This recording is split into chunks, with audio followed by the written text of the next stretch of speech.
Satnam, I'm Siri Kaur for the cycle of the goddess that you are. Today I want to present to you this new moon on the 17th March happening at 2:12 Universal Time Frame in Pisces. I'm going to use the archetype of Goddess Durga to invite you to understand the energy that is available, astrologically speaking, there for us to put forward our intentions of growth. So you're invited to plant your intentions 8 hours before this 2 p.m. until 2 hours afterwards. And what is it about? So this new moon is all about the topics of Durga. That is the intelligence of number 7 in Karam Kriya, and has to do with the spiritual body of the aura. So it has to do with forgiveness, control, with revenge, not judgment, with fantasy, ideals, forgetting, with profession, vision, and limits. So I'm going to use these keywords to explain 4 aspects of this new moon, starting on the 17th March. So on the first hand, we have the moon and the sun together in Pisces, and Pisces is still this sign of the zodiac that is very fantastic. It's about evasion, getting very diffused, like blurry. It's all about our ideals and also forgetting, because when we don't want to face something, we either forget or we feel suddenly tired and relaxed. And so this is the way we have not to face things. And this is the energy of the sun and the moon in Pisces. On the other hand, the sun and moon are together with Chiron. Chiron is the wounded healer. And the wounded healer is always there. As I've spoken in several videos before, Chiron is never to be healed. Where Chiron is in our natal chart, we will never be healed, and you'd be able to realize where it is, no matter if you know nothing about astrology, because it's the wound, it's our personal wound that is reopening time after time, and that there's no way of healing. So there are 2 ways of leading with it. Either you ask yourself, why me, why again, why is this happening? Or you ask, what for? And this is the key in this new moon. Durga is leading you to accept and forgive. In the myth, we see how Durga, that is this goddess that was created by the male by the male gods in the Hindu tradition, because they were being attacked. The whole creation was being attacked by 3 armies of devils that were fighting, and when the gods realized that they were equal, that they were even, and this fight would be endless and there was no possibility of any conclusion either in one direction or the other, they got together and they created Durga, the one goddess, the mother goddess. And Durga, when she saw the creation, her child, threatened by these 3 armies of devils, she fought night and day with all the weapons that the male gods had given her, and also the compassion that are represented in her left hands that she had for this creation, for the world, for her sons and daughters. And so she fought, and she eliminated 2 of these armies. But there was still Mahishasura, one of the devils that was really undefeatable, because each drop of blood that would reach the floor would come up as another devil, as another demon. And so she got so angry because she was seeing that these demons, that this army was to devastate the whole creation, that from her eyebrow appeared Kali, Most of us, we are familiar with Kali. Kali has to do with this anger that has no limits and destroys everything a woman is being creating with all her love and devoted work day after day. And so, according to the version that I like the most, Kali, that is this black woman with a long black hair and this super long tongue, she wrapped this Mahishasura demon with her tongue and sucked all his blood, and in this way she killed Mahishasura and the whole army. And after having finished with this rage to fight against the evil, Kali was reabsorbed into Durga's eyebrow. And this is showing us women how to deal with our anger, because in the patriarchate we were not allowed to express our anger. And we as women, as complete beings, we claim for our anger. But here in the myth we are being explained how to use it. That is to use it as a tool and to be careful with whom and how we use it. This has something to do with this new moon in the third aspect I'm going to share with you. But in the moment, what I want to put the focus on is in this point of not being judgmental, of accepting or forgiving, because we can either fight for or fight against, and Durga is fighting for. She's accepting things as they are, but she fights them also. She's inviting us to go for forgiveness as a way of setting limits to the damage, setting and getting us into freedom, because only when we forgive, we are breaking free from this, what is tying us, what is subjecting us to the wounds of the past. So this is what the goddess is, with this contact in Chiron, presenting you, that the wound is there and will be there, and that you either forgive yourself for not being perfect, and you consider the perfection of your imperfection.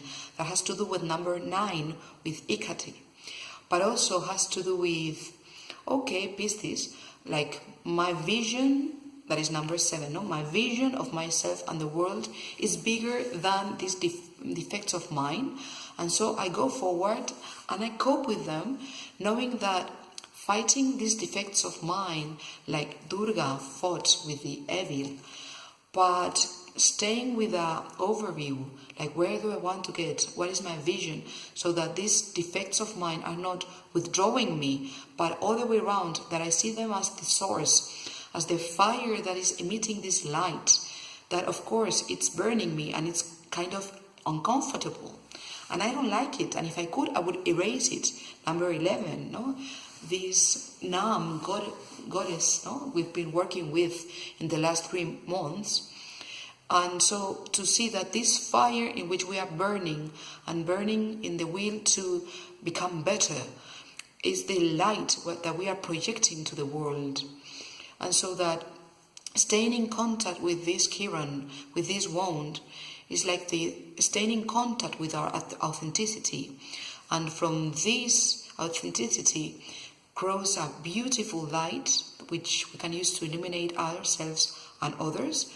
And also is the source of all love and compassion, where everything creative and beautiful can emerge. And it takes a lot of courage to be able to face the wound and to stay in contact with the wound and try to heal it, knowing that perhaps it will never be healed. And this is the relationship with the 11, with God and me and God. And that somehow the fact of us being imperfect is what is taking us to be always trying to be in this unison with God, so that we little by little try to become better and more alike God himself or God herself. So that is one aspect with this Chiron that is very, very important. On the other hand, we have Mercury and Venus together in Aries. Venus is about what I want, and as it is in Aries, it's what I want now. And so it's about carpe diem, what I want to enjoy life now. And on the other hand, Mercury is communication. So it's the way we understand things, how we communicate with ourselves, and also how we communicate with the surrounding. It's a very important aspect because we are going to be good communicating. But on the other hand, there's a quadrangle with Saturn in Capricorn, that is going to present to us the difficulty. Perhaps we are going to feel not wanted, not loved, and that is going to lead us not to express our feelings, not to hinder ourselves. Durga in Sanskrit also means like the inaccessible, so that as we are feeling pain, we put ourselves in this fortress, that is the literal translation for the word Durga in Sanskrit, so that nobody can touch us. This is the meaning also of the seven body, that is this protection that can be really like imprisoning us. And so the purpose is not to get imprisoned, but to keep this relationship with what do I want now and what do I want to last forever. And so find a balance. That is going to be difficult because we have there this quadrangle, but somehow it's what we are encouraged to do in this new moon. Also, we have another very important aspect, that is a beautiful trigone of the moon and the sun with Jupiter retrograding in Scorpio. Jupiter retrograding is about giving meaning to our wound. So, as it is retrograding in Scorpio since the 8th March, we are facing and we are envisioning what is and how to overcome that is hindering me, what is so hard to overcome from my past. This is what we spoke about, the wound in Kiran. So it's going to be very emotional, and it's not going to be easy to be rational. So one purpose or one suggestion of Durga is for us to write what you're seeing, write your emotionality, so that you give a chance to your rationality to come over your writing, so that in this way you can draw your darkness, your wound, into your light. And also it's going to help you to discern this Jupiter retrograding. It's going to help you discerning. Jupiter retrograding is going to help you see what is possible and what is impossible. So that after the 10th July, when Jupiter starts direct again, we will be able to start straight away, very, very fast, going forward with all this plan, with all what we've been saying, all these 6 months through, because this moon is, as every new moon, opening an emotional period of 6 months.